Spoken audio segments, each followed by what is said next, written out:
All right, everyone. We've been talking about this cold front coming, it seems like, since last Monday, when originally we thought it'd be a Sunday night, Monday rain. And then it put on the brakes, and we said, okay, it's going to be Monday night into Tuesday.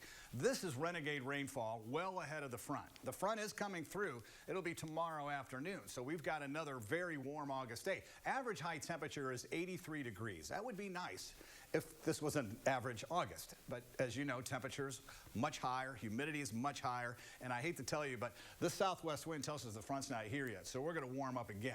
After the front passes through Wednesday, it's going to get back into the 90s again. I mean, it's just crazy pattern. This is hanging in there. 72 is a dew point in Wabash. In Kendallville, 73, Angola, 75 degrees. So anytime you're above 75, it's just, you can feel that humidity outside. Not much rain in the last 24 hours ago, the last 7, and this was nice. Most of this was, of course, about a week ago.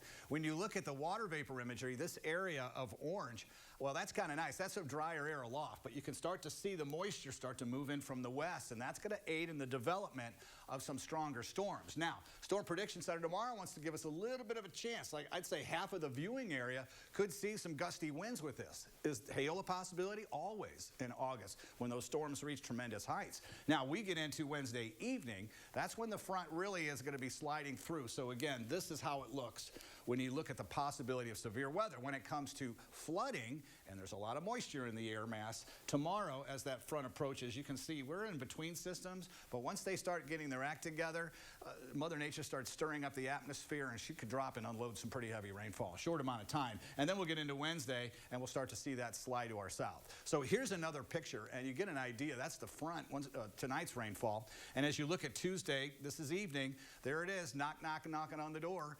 And there's a secondary line back behind it. Looks like it wants to lose its strength. We talked about that last week, that a lot of these systems and the models wanted to bring a system towards us, the rain, and then it kind of dry out before it gets to us. So here's another timeline.